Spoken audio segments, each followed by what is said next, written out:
자, 이제 식사를 하셨으니까 이제 조만간 5분 이내로 기절들 다 하실 겁니다. 정리해 볼게요. 어서 오세요. 누나 어서 오세요. 아니, 왜 그러는데? 왜 그러는 거예요, 다들? 요 안에 뭐 있다? 답 있다.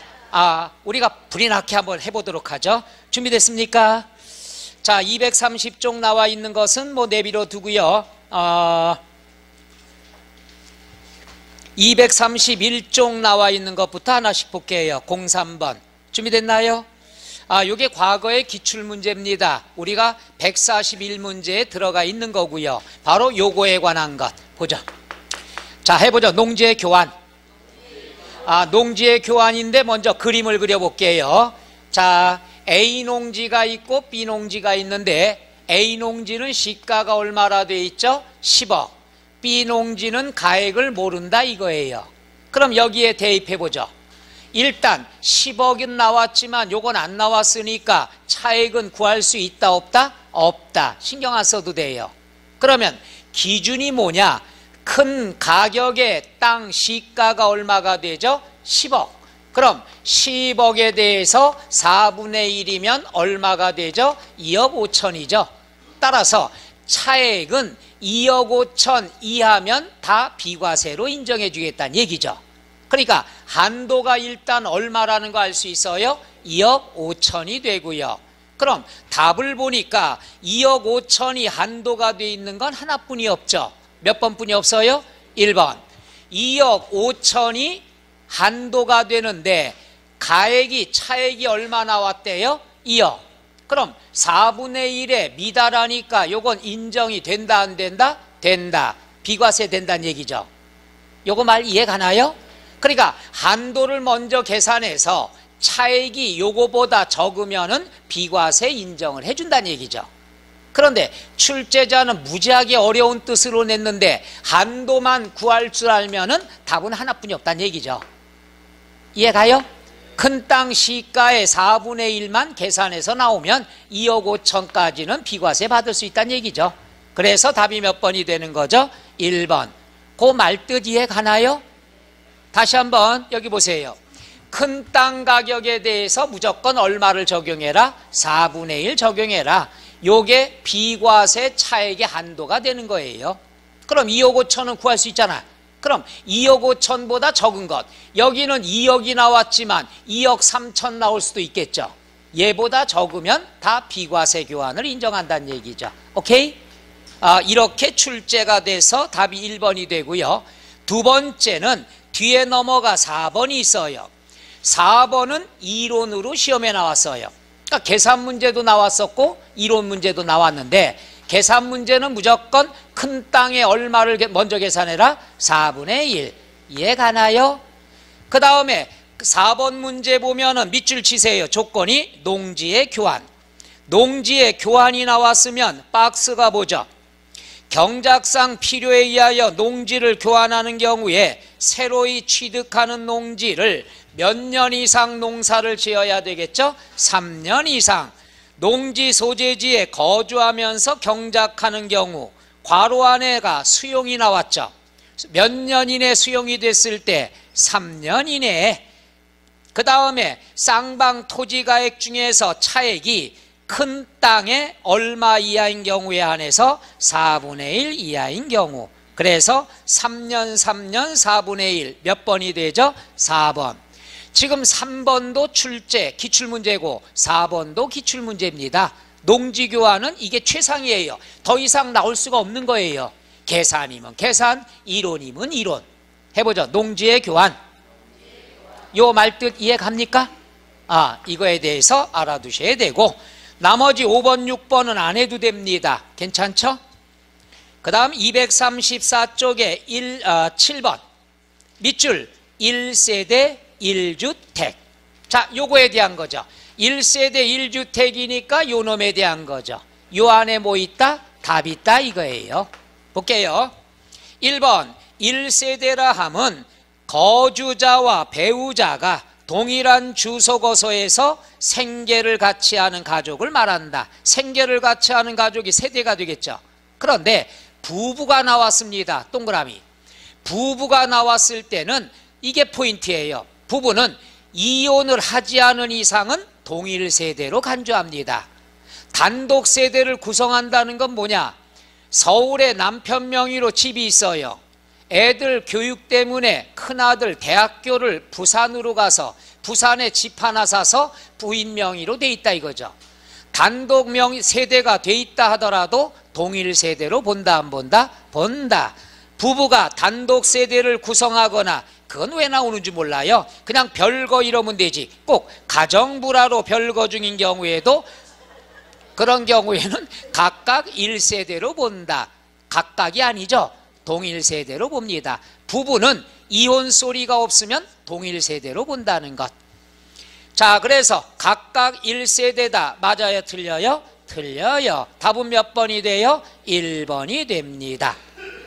그 다음에 2번 나왔죠. 2번 밑줄 공동소유. 아까 배웠습니다. 한 번 더 해볼까요? 우리가 가물병 공동소유로 돼 있으면은 요거는 각각의 주택으로 본다고 그랬죠. 기억나요? 이럴 경우에 갑이라는 사람이 단독주택이 또 하나 있으면 1주택으로 봐요? 2주택으로 봐요? 2주택으로 본다는 것. 자, 볼게요. 여러 사람이 공동 소유하는 경우에는 각각 1주택을 소유하는 것으로 보므로 공동 소유 주택 이외에 다른 주택을 양도할 때는 1주택으로 봐요? 2주택으로 봐요? 따라서 과세, 비과세, 과세가 된다는 것. 공동 소유는 각각의 주택으로 본다는 것. 그 다음에 3번. 요거는 요거죠. 이건 상식으로 접근해야 돼요. 2층짜리 주택이 있어요. 하나의 주택인데 요것을 분할해서 양도합니다. 즉 2층 따로 팔아요. 그럼 1층 남아있죠. 그러면 요것도 1주택, 요것도 1주택으로 보는 거죠. 따라서 2층을 먼저 분할 양도했을 경우에는 1주택 양도가 아니라 뭐가 되죠? 2주택 양도가 되는 거죠. 따라서 먼저 양도하는 건 2주택 양도로 과세가 되고 남은 주택을 양도했을 때는 1주택으로 보아서 비과세 받을 수가 있겠죠. 이거 당연한 거 아닌가요? 불안해서 한 번 더 할까? 3층짜리예요. 그렇게 3층짜리인데 3층만 먼저 분할 양도했어요. 그럼 요거 1주택, 요거 1주택. 몇 주택이 돼요? 2주택. 과세되죠. 이해가요? 아니에요. 요번에 또 1층, 2층인데 2층을 또 분할 양도했어요. 요것도 1세대 몇 주택? 2주택 과세가 되죠. 나중에 요거 팔 때는 몇 주택?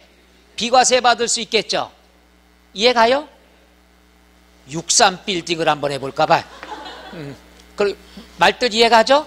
분할양도 1주택인데 분할양도하면 각각의 주택이 된다. 2주택이 된다는 얘기죠. 자, 보죠. 1주택을 둘 이상의 주택으로 분할양도하면 먼저 양도하는 부분은 1주택으로 본다, 2주택으로 본다, 2주택으로 본다, 1주택으로 보지 않는다. 맞고요. 4번 밑줄 배우자가 없대요. 원래는 세대를 구성하려면 배우자가 있어야 되겠죠. 양도일 현재.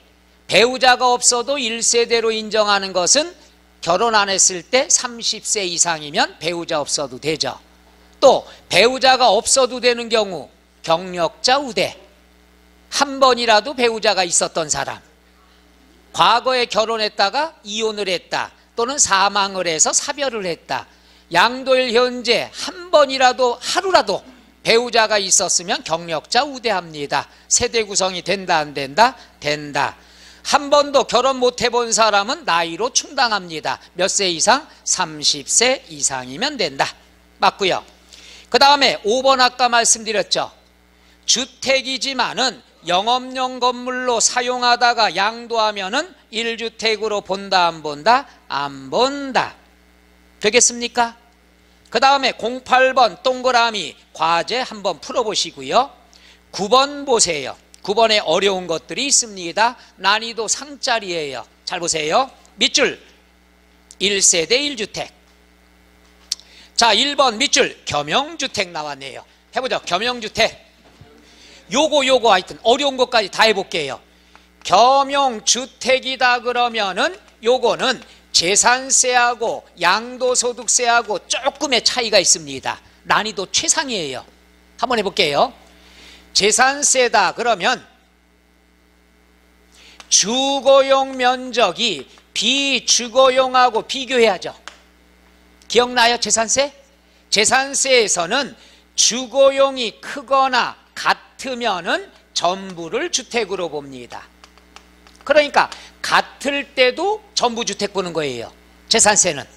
그런데 양도소득세는 주거용이 클 때만 전부 주택으로 본다는 것. 끝.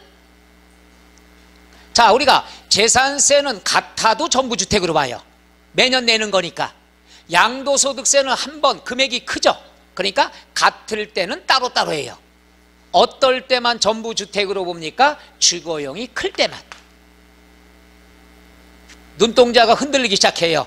점심 드셔갖고 짜장면에다 약을 친 거야 뭐야. 자, 재산세에서 겸용주택이 50%다. 재산세는 요거는 전부 뭘로 보죠? 주택으로 보는 거예요. 그런데 양도소득세에서 50%다 그러면은 요것만 주택으로 보는 거예요. 따로따로. 그래서 재산세는 50% 이상이 이렇게 주어지는 거고, 얘는 50% 이상 그러면 틀린 거예요. 커야지만 되는 거니까. 이해가요? 왜 이렇게 불안하지? 자, 그럼 아니 간단해요. 재산세는 주거용이 같아도 전부주택이야. 근데 양도소득세는 무조건 커야지만 전부주택이에요. 괜히 했어. 그러니까 내비로 이것만 이거 오늘은 양도의 날이니까 해보죠. 주거용이 크면 전부주택. 끝.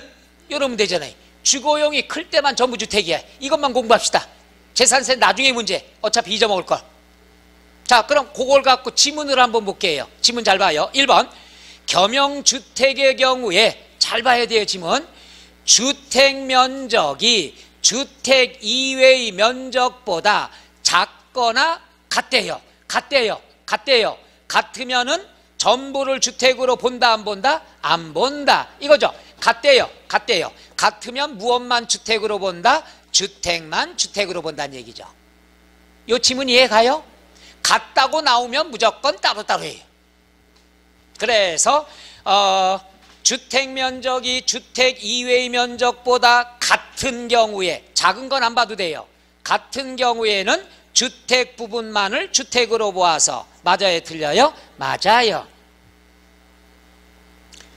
이해 갑니까? 그 다음에 2번 보죠. 2번은 요건 당연한 얘기인데 여기 보세요.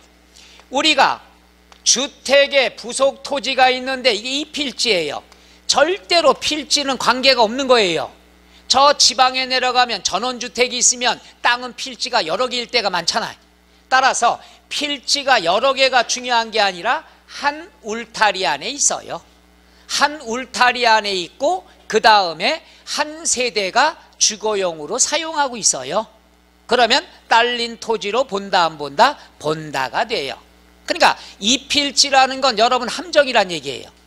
필지가 여러 필지라 하더라도 한 울타리 안에 있고 한 가족이 사용하면은 주택에 딸린 토지로 본다 안 본다? 본다. 읽어볼게요. 보세요.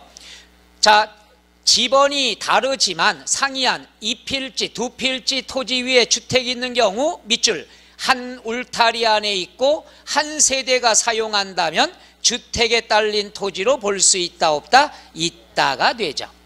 되겠습니까? 그 다음에 3번도 상식선에 접근해요. 자, 보세요. 내가 서울에 집이 있어요. 광주에 집이 있어요. 했다가 오늘 비가 온다고 그래서 겁이 나가지고 두 채를 다 팔아버렸어. 오늘. 그럴 경우에 먼저 취득한 것을 먼저 양도하는 것으로 보면은 안 돼요. 먼저 취득한 걸 먼저 양도할로 보는 것은 아까 뭐예요? 필지가 같은 필지를 따로따로 샀다가 요것을 양도를 할 때 취득일이 불분명하죠. 이럴 땐 먼저 취득한 걸 먼저 양도한 걸 보고, 집을 여러 채를 동시에 팔았으면은 내가 유리한 걸 선택하면 되죠. 그래서 내가 세금이 많이 나오겠다. 그럼 남겨놔. 세금이 싼 것부터 팔아. 왜? 2세대 주택이니까. 그럼 나머지 하나 남은 건 비과세 받을 수 있죠. 1주택이니까. 그건 뭐 실무용이고, 시험 볼 때는 같은 날 여러 건의 주택을 양도했으면 어떻게 해야 된다? 내가 선택을 해서 신고하면 되는 거야. 근데 여기는 뭐라고 나왔습니까? 먼저 취득한 주택을 먼저 양도한 것으로 본다. 맞아요? 틀려요? 틀려요. 따라서 틀린 거 몇 번이 됩니까? 3번. 그 다음에 4번 밑줄 치세요. 공동상속주택. 자, 이게 어려운 것들이죠. 자주 나오진 않지만은 여기 봅니다. 두 가지 비교해 줄게요. 공동소유 갑, 을, 병이다. 공동소유 주택이다 그러면 어떻게 본다고 그랬죠? 각각의 주택으로 본다고 그랬죠. 이해가요? 그 다음에 요번엔 뭐냐? 갑, 을, 병 요것들이 공동상속을 받았어요. 공동상속. 공동소유의 주택은 각각의 주택으로 보는 거고, 공동상속주택은 상속지분이 가장 큰 사람의 1주택으로 보는 거예요. 따라서 갑이 장남이다 그러면 장남의 주택으로 인정해요. 얘들은 주택으로 안 보는 거예요. 공동상속은. 만약에 을이라는 사람의 단독주택이 있다. 요걸 양도하면 1주택으로 봐요, 2주택으로 봐요? 다시 설명할게요. 슬슬 덥기 시작. 어디서 짜장면 시켰어요? 그 집에 가서 따져봐야 되겠어요. 공동소유면 각각의 주택, 1주택, 2주택, 3주택. 이 중에서 을이라는 사람이 주택을 하나 있다. 그러면 1주택, 2주택이 된다는 얘기죠. 그래서 과세가 돼요. 2주택. 공동상속이다 그러면 지분이 가장 큰 자의 1주택이에요. 갑이다 그러면 갑의 거야. 그럼 을병은 주택이 없어요. 단독주택이 있다. 이걸 양도하면 1주택 양도예요, 2주택 양도예요? 그렇죠. 1주택 양도란 얘기죠. 만약에 갑이 또 다른 주택이 있어요. 양도하면 1주택, 2주택? 어? 그렇죠. 2주택이 된다는 얘기죠. 공동소유면 각각, 공동상속이면 한 사람. 자, 그거 한번 읽어볼게요. 밑줄 공동상속. 공동상속 주택 이외의 다른 주택을 양도하면 거주자의 주택으로 본다, 안 본다? 안 본다. 다만 상속 지분이 가장 큰 상속인의 경우에는 주택으로 본다, 안 본다? 본다. 그 지문의 말뜻 이해 갑니까? 그 다음에 5번 밑줄 다가구 주택. 다가구 주택은 요것만 하시면 돼요. 다가구 주택은 구분 등기, 따로따로 분할 등기하면은 각각 주택으로 보는 거고, 요것을 하나의 매매 단위로 한다. 통째로 판다. 사회에서 얘기하는 통매가 되겠죠. 그러니까 다가구를 가구별로 분할 등기하면은 각각이 1주택이고, 하나의 매매 단위로 판매를 하게 양도하게 되면은 하나의 주택으로 본다는 얘기죠. 이해가요? 다가구 있잖아요. 101호 따로 분할 등기했어. 그것만 분양했어. 102호 했어. 각각 주택. 그런데 하나를 통째로 매매한다. 통매다 그러면 하나의 매매 단위예요. 통째로 판다. 이럴 때는 1주택. 볼게요. 다가구 주택은 한 가구가 독립 거주할 수 있도록 구획된 부분은 하나의 주택으로 본다. 그건 당연한 얘기고요. 다만 다가구 주택을 밑줄 구획된 부분별로 분양, 이게 바로 구분 등기가 되겠죠. 하지 않고 밑줄 하나의 매매 단위로 양도하면은 전체를 뭘로 본다? 하나의 주택으로 본다. 그 말뜻 이해 갑니까? 그러니까 다가구 주택은 구분 등기했다. 그럼 따로따로 팔았으니까 각각의 주택이 되지만 하나의 매매 단위로 했을 땐 통째로 판다는 얘기죠. 통매는 하나의 주택으로 본다는 것. 그 지문들 이해 가나요? 이게 나올 수 있는 기출문제 수준 정도예요. 그것도 난이도가 상이에요. 만만한 거 아닙니다. 이해 갑니까? 여기까지 해당이 되는 거고요. 여기까지. 그 다음에 나와 있는 건 밑줄 치세요. 1세대 2주택. 1세대 2주택 요 안에 답이 있다 이거예요. 그럼 하나씩 한번 해볼까요? 이것도 기출문제인데 지문이 굉장히 길죠? 지문이 길면 뭐해? 포인트만 찾으면 되죠. 해볼게요. 1번 밑줄 상속받은 주택, 두 번째 밑줄 일반 주택. 여기 있네요. 요 안에 답이 있습니다. 어디 갔나? 일반 주택 하나, 상속받은 주택 하나. 그럼 뒤에 뭘 먼저 양도했나가 주어지겠죠. 상속받은 주택을 하면 비과세고, 과세고. 누가 내 간짜장에다 약을 쳤어? 그 다음에 일반 주택이 나오면은 과세가 되는, 비과세가 되는 거고. 간짜장 곱빼기 먹었으면 큰일 날 뻔했네요. 그죠? 바로 그겁니다. 상속받은 주택 하나, 일반 주택 하나. 첫째 줄 끝에 무엇을 먼저 양도했대요? 상속받은 주택을 먼저 양도하면 비과세, 과세. 그렇죠. 비과세를 적용한다. 틀렸죠? 답이 몇 번? 1번. 5초도 안 걸리는 거예요. 이해 가요? 대답이 없어서 2번. 2번은 뭐가 포인트일까요? 그래, 나 기다려서 잠들 것 같아요. 그렇죠. 두 번째, 일시 이러지 말어. 남들 오면 일수 그러겠어요. 일시적인 이주택, 여기 있네요. 요거 그림. 뭘 봐야 돼요? 1년 이상이 경과한 후에 다른 주택을 취득하고, 다른 주택을 취득한 후에 3년 이내에 종전주택을 양도하면 1세대 1주택으로 보아 비과세 적용한다. 술술술 나올 수밖에 없죠. 2번 지문 맞아요? 틀려요? 읽어봤어요? 3번은 포인트가 뭐죠? 그렇죠. 동고봉양. 그럼 여기 보세요. 아이고 여기 지웠네. 동고봉양 몇 년? 10년. 근데 여기 몇 년 나왔어요? 10년. 맞았죠? 그 다음에 4번 포인트 뭐죠? 혼인 몇 년? 5년. 이것만 보면 되는 거죠. 이해 가요? 여기 보세요. 동고봉양하면 몇 년 봐요? 10년. 그 다음에 혼인은 몇 년? 5년. 그럼 먼저 양도하는 건 1세대 1주택으로 본다고 그랬죠. 그 다음에 5번 밑줄 뭐죠? 그렇죠. 여기 있어요. 농어촌 주택 하나, 일반 주택 하나. 뭐부터 먼저 양도해야 비과세가 되죠? 일반 주택. 여기는 뭘 양도했대요? 일반 주택을 양도하면 1주택으로 본다. 맞죠? 10번 기출문제입니다. 이 정도 나오면 지문이 길어도 해볼만 하지 않아요? 자신감이 없어. 어떻게 해야 자신감을 위해줄까요? 자, 그 다음에 238쪽 나와 있는 겁니다. 11번 동그라미, 12번 동그라미. 많이 풀어보라고요. 13번 나와 있는 것 보죠. 밑줄 1세대 1주택 나왔네요. 1세대 1주택은 틀린 것. 1번 포인트가 뭡니까? 서울특별시. 요걸 다른 말로 뭐라고 얘기하죠? 조정 대상 지역. 그럼 여기 보세요. 조정 대상 지역은 2년 이상 보유기간 중에 거주기간 몇 년 이상? 물론 등기가 돼 있어야 되고 고가주택이 아니어야 된다는 얘기죠. 그럼 볼게요. 서울특별시에 1주택을 보유하는 1세대고 보유기간이 2년 이상인 경우에는 거주기간에 관계없이 비과세한다. 맞아요? 틀려요? 왜? 그렇죠.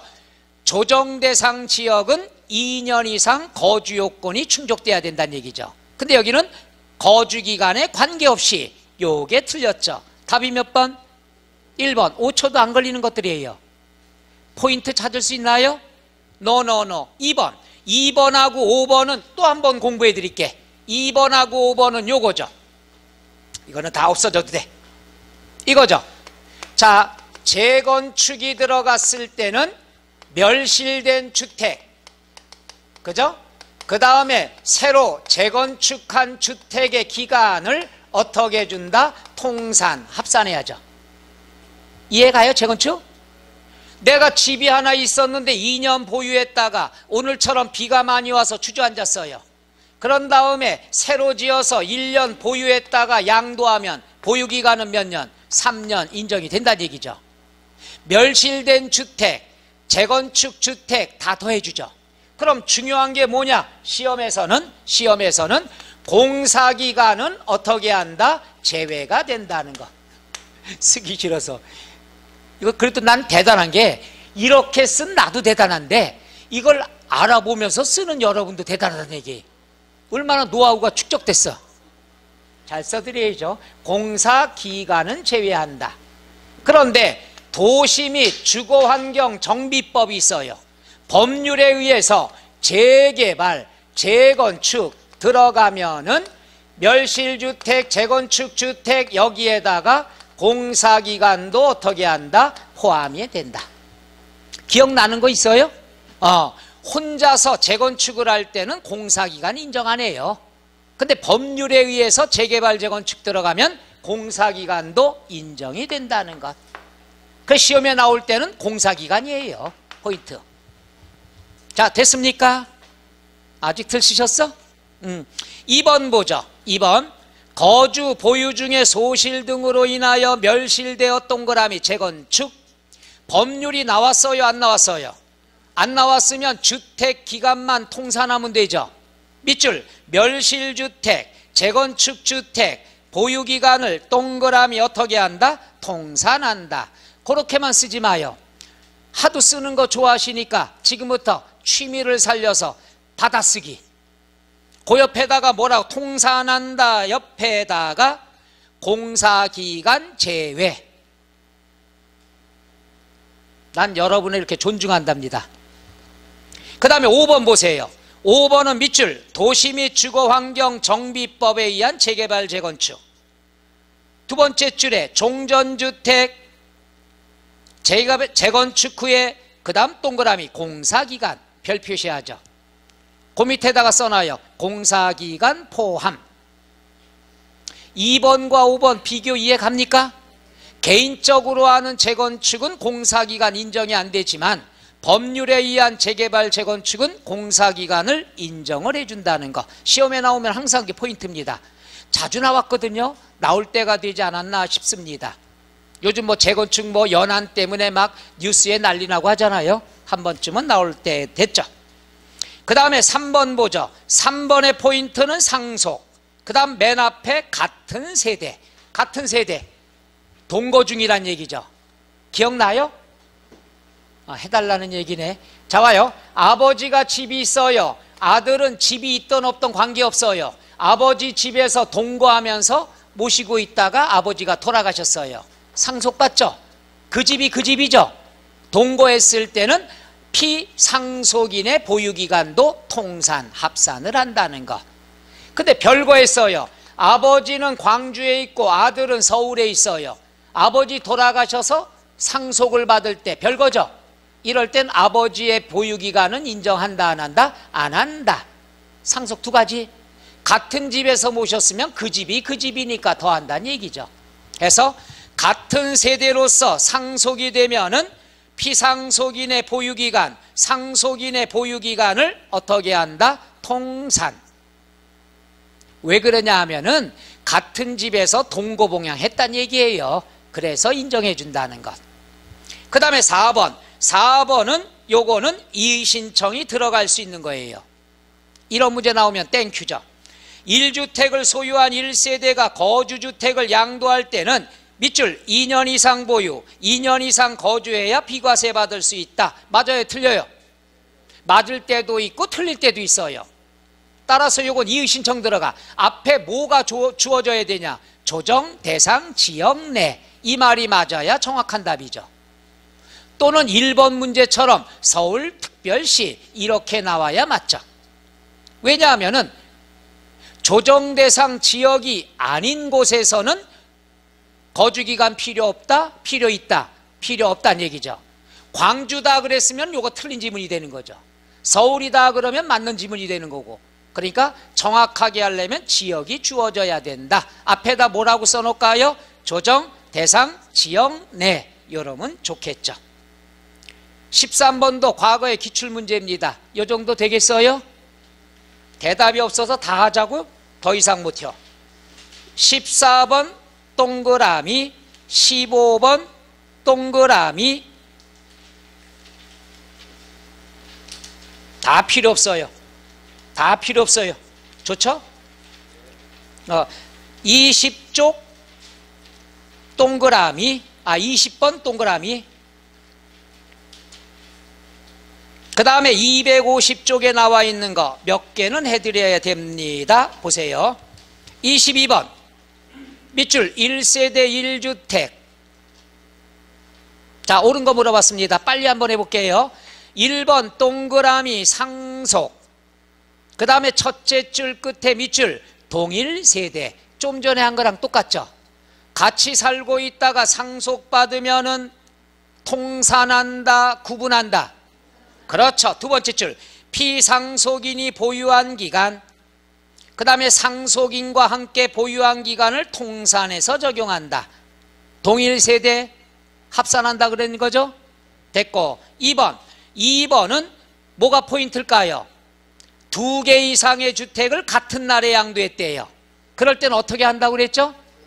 그렇죠. 내가 선택해서 신고하면 된다고 그랬죠. 근데 여기는 뭐라고 돼 있죠? 실지거래가액이 가장 큰 주택을 먼저 양도한다. 그렇죠? 1번 다시 한번 보세요. 상속받은 주택으로서 상속인과 피상속인이 상속 개시 당시 동일 세대인 경우에는 상속 개시 전에 피상속인이 보유한 기간과 그 다음에 뭐예요? 동일 세대로서 상속인과 함께 보유한 기간을 통산한다? 이건 좀 그렇죠? 계산이 2번 들어간다는 얘기네. 피상속인이 보유한 기간하고 또 피상속인과 상속인과 함께 보유한 기간을 또 더한다는 얘기네. 지문이 되게 지저분하네.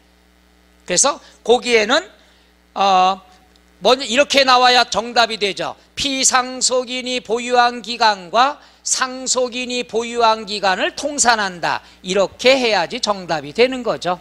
그거는 좀 문제가 여러 번 더 한다는 말이 나왔네. 좋은 지문은 아닙니다. X. 2번은 뭐가 틀렸나 알겠죠? 3번은 뭐가 포인트입니까? 동거봉양. 동거봉양은 몇 년? 10년이 되겠죠. 나이는 60세 이상이면 되니까 70세 이상이도 맞는 말이 되겠죠. 근데 70세 이상이 아니라 70세 이렇게 나왔으니까 맞는 얘기죠. 이해 가요? 만약에 70세 이상 나오면 맞아요, 틀려요? 그렇죠. 규정에는 뭐라고 나와 있죠? 60세 이상만 규정에 나왔으니까. 그 다음에 4번은 밑줄 겸용주택 나왔네요. 겸용주택은 주택의 면적이 클 때, 크다고 나와 있죠? 클 때는 전부를 뭘로 보죠? 주택으로 본다. 정확한 얘기니까 답이 몇 번이 되죠? 4번. 5번 보죠. 밑줄 다가구주택. 다가구주택은 가구별로 분양하지 않고 밑줄 하나의 매매 단위로 해서 양도할 때는 각각의 주택으로 본다. 맞아요, 틀려요? 틀려요. 각각이 없어져야죠. 하나의 주택으로 본다. 이러면 되겠죠. 그러니까 지문이 내용이 다 비슷하지 않아요? 할 때마다 신선해요? 과제를 더 넣어야 되겠네. 여기까지 요 말 이해 가시겠어요? 자, 그 다음에 23, 24 중요하다고 안 왔지만 제 입장에선 중요하다고 봅니다. 계산 문제 나올 수가 있어요. 23번은 쉬워요. 24번은 어려워요. 설명은 했지만 여러분이 못할 것 같아서 두 가지 설명해 드릴게. 자, 여기 보세요.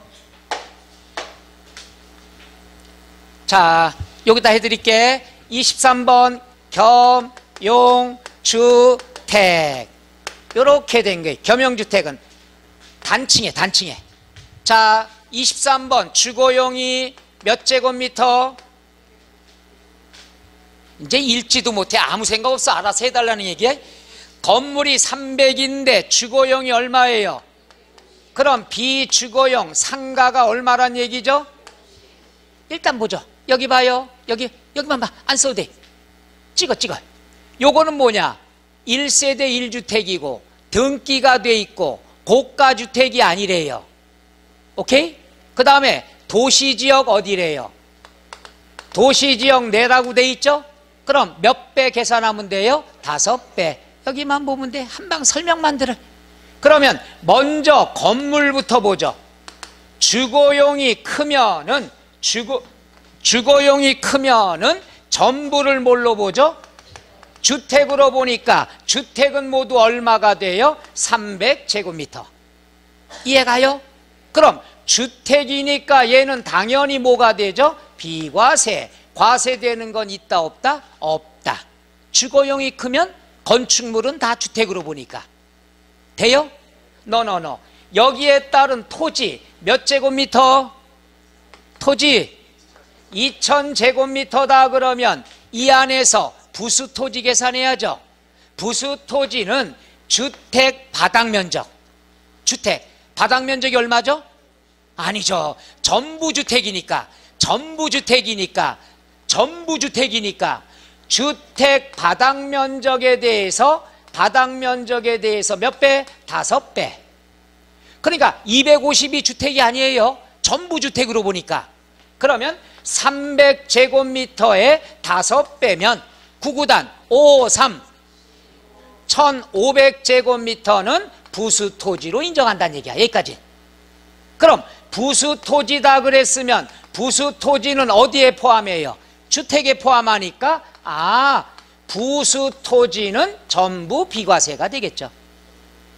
이해가요? 그럼 얼마가 초과됐어요? 500 초과는 토지로 보는 거죠. 따라서 뭐가 되죠? 과세가 된다는 얘기죠. 요거 이해갑니까? 그러니까 건축 먼저 계산해야죠. 그래야 토지는 한 번만 계산해. 이럴 땐 왜? 전부주택이니까. 전부주택이면 쉽다는 얘기예요. 그럼 시험 문제는 뭐가 나오냐? 비과세 물어볼 수도 있고 과세 물어볼 수도 있다는 얘기죠. 여기는 뭘 물어봤습니까? 과세 물어봤으니까 건물은 빵, 토지는 500. 몇 번이 되죠? 4번이 된다는 얘기죠. 왜 주택이면 비과세가 됩니까? 비과세 요건 갖췄잖아. 1세대 1주택이고 등기가 돼 있고 고가주택이 아니니까. 요거 이해가요? 요 정도는 항상 어느 때고 나올 수가 있는 기출문제란 얘기죠. 그 다음 두 번째. 여기 봐세요. 여기 보세요. 쓰고 싶어서 미치겠어요? 손이 근질거려요? 그 다음 두 번째. 요거 어려워요. 볼게요. 밑줄 1세대 1주택, 그 다음에 겸용주택, 두 번째 줄에 도시지역 내 7억은 여러분 헷갈리라고 나온 거예요. 금액은 전혀 관계가 없어요. 왜? 지금은 주택과 토지에 관한 문제니까. 괜히 7억 가지고 여리 곱해보고 저리 곱해보고 소용없어요. 그 다음에 세 번째 줄에 밑줄 과세되는 건물 면적, 토지 면적. 됐습니까? 자, 여기만 봐요. 또 볼까요? 자, 주거용과 상가가 있어요. 주택과 상가. 주거용이 얼마? 주택이 얼마? 여기만 보라니까 쓰느라고 설명 안 들으면 안 돼요. 80. 상가가 얼마? 120. 그러면 주거용이 크죠? 또 고개 끄덕거리다 들켰어 또. 그러니까 쓰는데 신경 쓰니까 그렇지. 주거용이 적죠? 적을 땐 어떻게 한다? 따로. 요것만 주택으로 보고 요거는 일반 건물로 보죠. 그럼 요거는 비과세, 주택은. 요거는 과세. 그러면 주택은 비과세가 얼마죠? 80. 과세가 얼마죠? 120. 이거는 쉽단 얘기예요. 오케이? 그 다음에 두 번째 토지를 보세요. 토지가 얼마 나왔어요? 800제곱미터 나왔죠? 그럼 800제곱미터가 나왔을 땐 계산을 두 번 하는 거야. 왜 두 번 하느냐? 따로따로니까. 이거는 왜 한 번 하는 거야? 다주택이니까. 그럼 요건 어떻게 하느냐? 첫째는 요거랑 똑같이 주거용 주택의 바닥면적. 주택의 바닥면적이 얼마예요? 80이 되는 거죠. 도시지역 아니니까 몇 배? 그럼 582 400제곱미터가 되겠죠. 이해가요? 그런데 또 하나는 800제곱미터의 땅 안에는 주택도 있고 상가도 있다는 얘기죠. 그럼 요거를 안분 나눠주는 거예요. 어떻게 나눠주느냐? 800제곱미터 헷갈리지 말아요. 얜 80이고 800이에요. 800 속에는 바닥 면적이 주택도 있고 상가도 있다는 얘기죠. 그럼 주택하고 상가가 다 있다 이거야. 이것 중에서 주택만 계산해야 부수토지가 나오는 거죠. 이해가요? 그럼 주택이 얼마예요? 80 이러면 되죠. 그럼 요걸 계산하면 200분의 80이 되죠.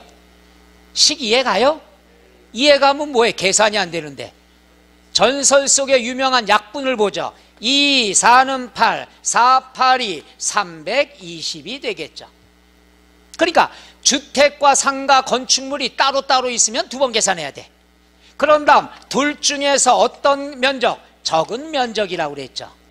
왜? 부수토지는 비과세니까 세금을 많이 거두려고 그러면 부수토지를 적은 걸 잡아줘야죠. 그럼 얼마가 되겠어요? 부수토지는 얼마? 320은 토지에 포함하니까 비과세. 빼주니까는 480은 뭐가 되죠? 과세가 된다는 얘기죠. 왜 두 번 계산하는가 이해가요? 그리고 여기서 아까 설명을 내가 일부러 요거 설명했는데 잘 들어요. 겸용주택일 때는 둘 중에 무슨 면적이 돼요? 적은 면적이 돼요. 오케이? 그런데 아까 거기에서 일부러 내가 지문을 틀리게 해줬는데 일부러 요거 때문에 좁은 면적, 넓은 면적 나올 때 있어요. 그럴 때 뭐가 있느냐? 임대주택수. 임대주택의 부수토지. 임대주택의 부수토지는 건축물 연면적하고 계산한 면적하고 해서 넓은 면적이 부수토지로 봅니다. 해보자. 임대주택. 다시 말해서 임대주택 1세대 1주택 임대주택 개념이 되고 요거는 겸용주택. 해보자. 겸용주택. 겸용주택이 나오면 넓은 면적, 좁은 면적? 좁은 면적. 그렇지 않고 임대주택 나왔다 그럴 때는 넓은 면적이 되는데 왜 이걸 아까 좁은 면적으로 설명을 했느냐? 시험엔 얘가 안 나오고 얘가 나오기 때문에 아예 이렇게 공부를 하나로 하라고. 아까 그 지문이 넓은 면적이 맞는 지문이에요. 근데 내가 일부러 좁은 면적 그랬잖아요. 이건 뭐냐? 겸용주택 때문에. 그러니까 문제가 나왔을 때 이렇게까지는 안 나오는데 겸용주택이라고 나왔을 때는 두 번 계산해서 무슨 면적? 좁은 면적. 얘는 아예 공부를 하지 말아요. 얘만 공부하시면 돼. 해보죠. 겸용주택. 요 두 가지 계산 이해 가나요? 시간 될 때 한번 해보시면 좋습니다. 그래서 여기는 중요하다고 안 나왔지만은 한번 해볼 만한 문제가 된다는 것. 그 다음에 재밌는 거 가르쳐 줄게요. 25번부터 30번까지는 절대 손대지 말아요. 좋죠? 더 내드려야 안 할 것 같아 갖고 그래요. 지금까지 한 것만 알아도 충분합니다. 해보자. 비과세. 그 다음에 256쪽에 계산과정 별 표시하세요. 무조건 나온다고 봐야 되겠죠. 자, 계산과정이 나오는데요. 계산과정 중에서 재미있는 거는 필요 없는 게 꽤 많아요. 그건 다 하지 않도록 해줄 텐데 지워도 되나요? 그러면 요거 아이고 조금 남았어요. 계산과정은 공식부터 알아야 되는데 하나만 하고 쉬는 시간 가질게요. 잘 견디셨어요? 짜장면? 잘 견디셨어요? 별명을 저들었어. 본인이 짜장면 누구 부르는지를 몰라. 자, 첫째는 하나만 하고 쉬는 시간 가져요. 양도가액 빼기 취득가액 자본적 지출. 자본적 지출. 그 다음 양도비용. 그러면은 뭐가 나오느냐? 양도 차익이 나오죠. 그런데 요것들을 합해서 뭐라고 얘기하느냐? 필요경비. 이렇게 얘기합니다. 양도 차익 구하는 공식은 한번 따라해봐요. 양도가액 빼기 필요경비는 양도 차익. 그러니까 양도 차익 공식만 알아두시고요. 이거에 대한 내용은 공부 안 합니다. 제일 이론이 어렵거든요. 계산도. 근데 여기에서 두 문제 반이 시험 문제 나왔어요. 작년에. 요거 하나 가지고 개별적인 문제가 2개, 종합적으로 지문 하나 나온 거 해서 2개 반이라고 돼요. 그럼 올해는 얘는 나올 수가 없어요. 나왔다간 다른 공식한테 욕 뒤지게 먹죠. 그래서 얘는 공부 안 해도 돼요. 공식만 간단히 보면 돼요. 공식은 알아야 돼요. 두 번째, 여기서부터 필수죠. 양도 차익 빼기 장기 보유 특별공제. 그러면은 양도 소득 금액이 나옵니다. 공식 꼭 외워야 돼요. 그 다음에 세 번째 공식을 하고 문제 한 2개 풀고 쉬는 시간 가질 텐데, 세 번째 양도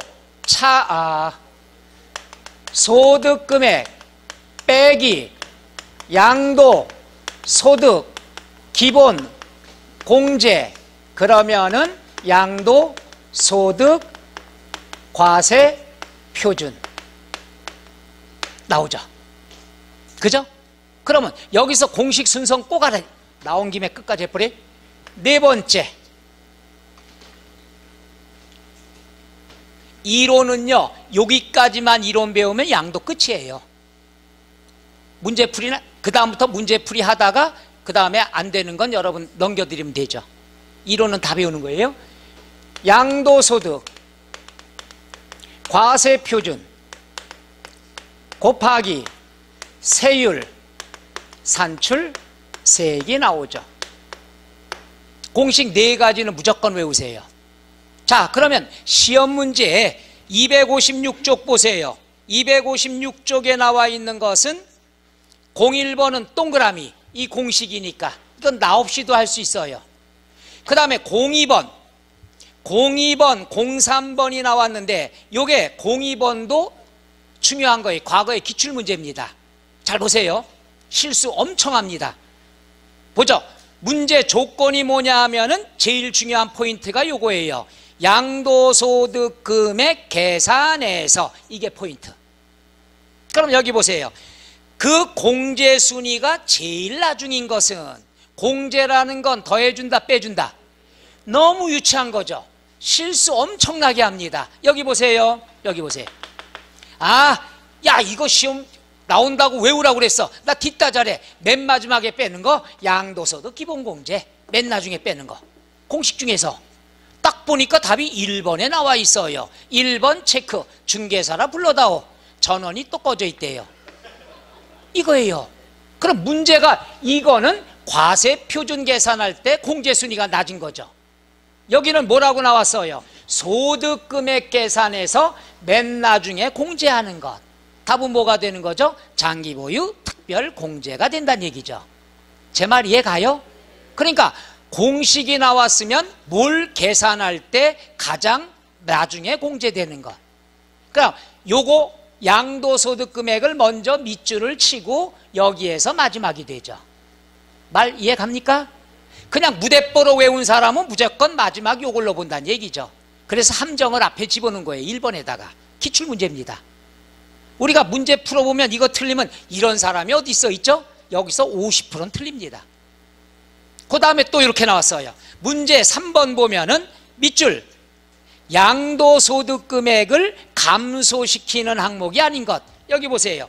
똑같은 문제예요. 양도소득 금액을 감소시키지 않는 것. 감소시키는 건 뭐예요? 요놈이 다 소득 금액을 줄이는 거죠. 얘는 소득 금액을 줄이는 게 아니라 과세 표준을 줄이는 거죠.